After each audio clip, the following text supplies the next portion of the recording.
अस्सलाम वालेकुम। मेरा नाम ज़ीशान उस्मानी है और आप लोग मेरे यूट्यूब चैनल को देख रहे हैं। आपको अगर ये वीडियोस मेरी बातें पसंद आएँ तो इस वीडियोस को शेयर करना और चैनल को सब्सक्राइब करना ना भूलें।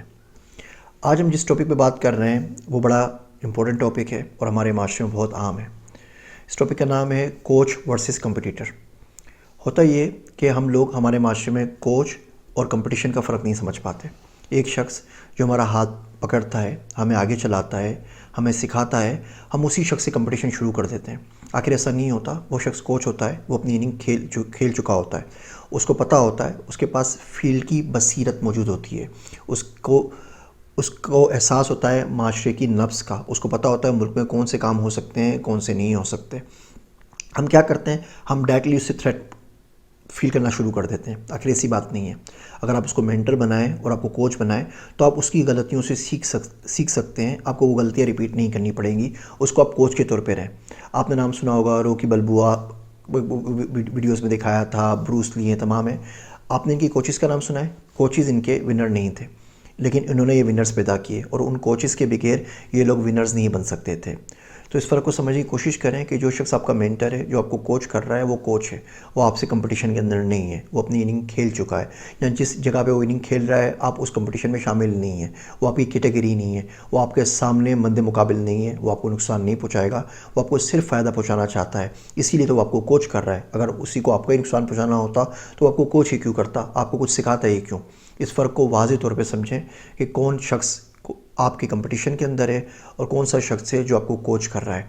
और जब तक आप ये फ़र्क नहीं समझेंगे, बड़ा मुश्किल हो जाएगा आपको सीखना और किसी ऐसे बंदे से मिलना जो आपको आगे बढ़ा सके और आगे सिखा सके।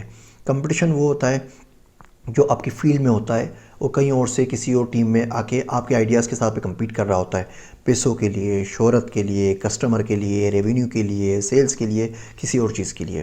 कोच का इसमें से कोई भी काम नहीं होता। कोच तो आपको गाइड करता है कि जो भी आप काम कर रहे हैं उसको आप आगे कैसे बढ़ा सकते हैं। एक अच्छा कोच एक जीपीएस की तरह होता है। हम जीपीएस गाड़ी में लगाते हैं ना गूगल मैप से। बाय द वे, अगर गूगल मैप कोई इंसान होता तो ज़रूर जन्नत में आता, जितने लोगों को इसने रास्ता दिखाया है। तो बहरहाल गूगल मैप्स की बात कर रहे थे, तो गूगल मैप्स में अगर आप एग्जिट मिस कर जाएँ तो ना आपको डांटता है, ना चीखता है, ना नाराज़ होता है, ना आपका साथ छोड़ता है, ना ऑफ हो जाता है। वो क्या करता है, वो रास्ते को वापस कैलकुलेट करता है, रूट को वापस कैलकुलेट करता है और आपको बताता है कोई बात नहीं, आपका ये एग्जिट मिस हो गया, आप अगला एग्जिट ले लीजिए, वहाँ से यू टर्न करेंगे, आप मंजिल पर पहुँचा देंगे।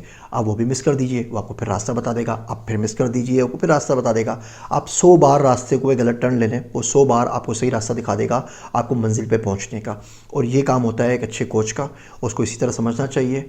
हम लोग ये करते हैं, 3 4 5 महीने पढ़ते हैं, उस बंदे से सीखते हैं, उसके बाद उसी से कंपटीशन शुरू करते हैं। इस तरीके से वो कोच का जो कोचिंग का रिश्ता होता है वो भी ख़त्म हो जाता है। हम सीख भी नहीं पाते।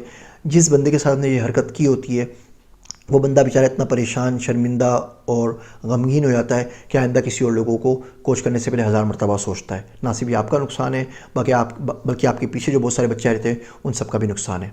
उम्मीद है बातें आपको समझ में आ रही होंगी। नसीहतों से शायद आप कुछ सीख सकें। मेरी वीडियोज़ देखने का शुक्रिया। आप सबका ज़ीशान उस्मानी।